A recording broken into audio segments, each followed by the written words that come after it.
Hi, welcome to the channel.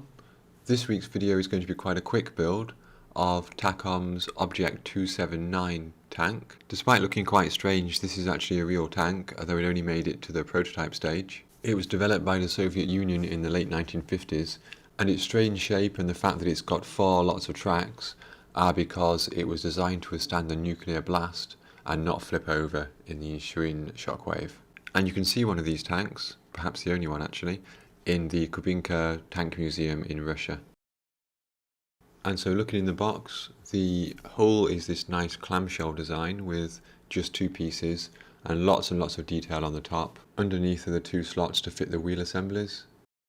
The instructions give us three subtle variations, two with a long barrel, one with a short barrel, two in Russian 4BO green and one in a three-colour camo scheme, which you can see in the Kubinka Tank Museum today. The kit has a few photo-etch parts, and unusually these are in black. And my absolute favourite part of the kit, and it's a major reason I bought it, is this little figure here in a NBC nuclear, biological and chemical protective suit. I think this figure looks great. I have a plan for a nice post-apocalyptic diorama which I'm going to build in a future video, and this figure is going to fit in perfectly with this tank. Okay, so time to start building.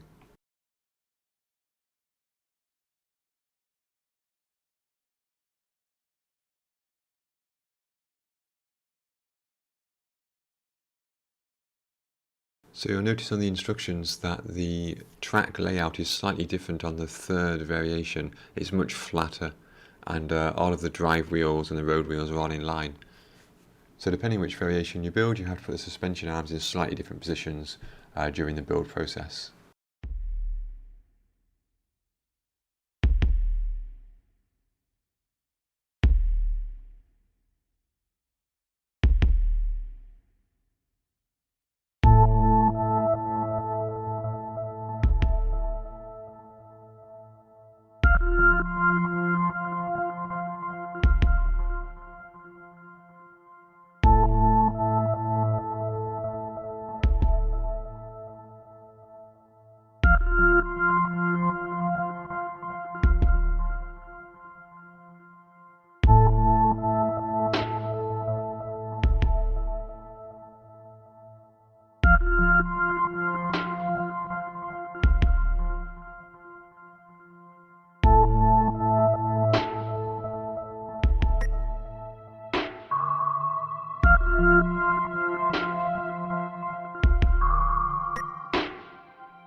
So the barrel still needs quite a bit of filling and sanding and cleanup, and it's not until I got to this stage of the build that I realised just what a big vehicle this is. Takom do supply a shorter barrel here on the sprues, and I built that up to test it, but I don't think this vehicle looks anywhere near as menacing with the short barrel.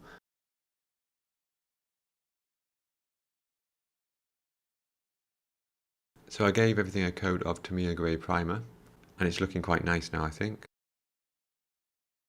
I will paint the hull on the turret separately, but before I do that I need to do a little bit of filling here on the turret. These lines here, I'm not sure if they're supposed to be weld seams, a bit like the T-34 turret, but either way they need a little bit of attention because there's a bit of a gap there at the moment.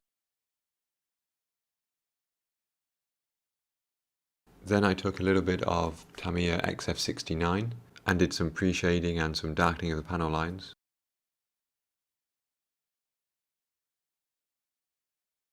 And then for the Soviet 4BO green, I used a mixture of XF21, which is grey, and XF67, which is NATO green, which is an idea I got from Night Shift's YouTube channel. I'd really recommend his channel if you haven't seen it already. It's very entertaining and he has some excellent models on there as well.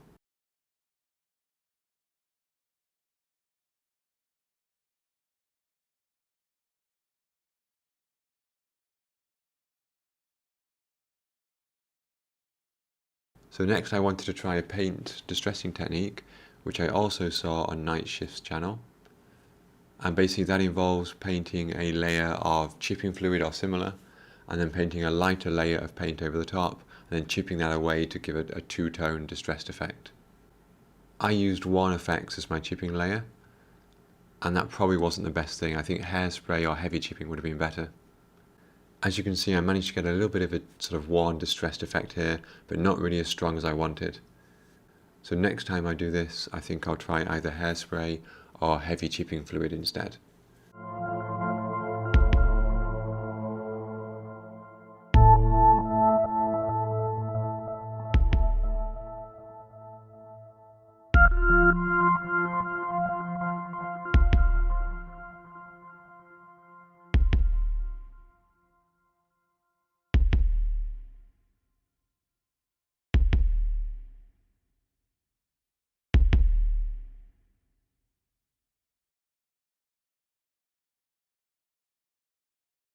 The decals included with the kit are simply the number 120, but I love a good Soviet star, so I found one in some decals from a kit I've already built and added that as well.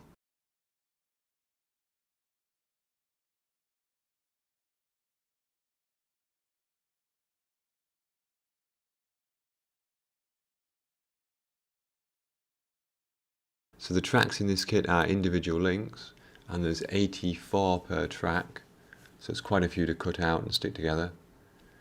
I use Tamiya extra thin cement because you can still give the tracks a little bit of a bend once they've been glued together, and so I built short strips of them, 4 or 5 links, and then gradually built those links together and then wrapped them around the road wheels.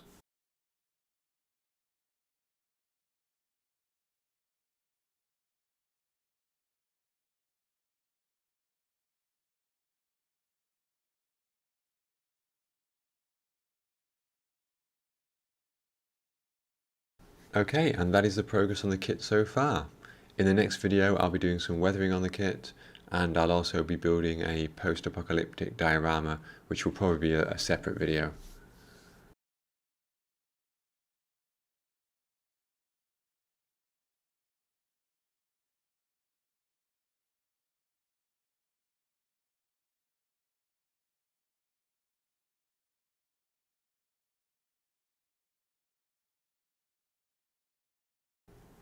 Thank you as always for watching, and if you enjoyed the video then please consider liking and subscribing.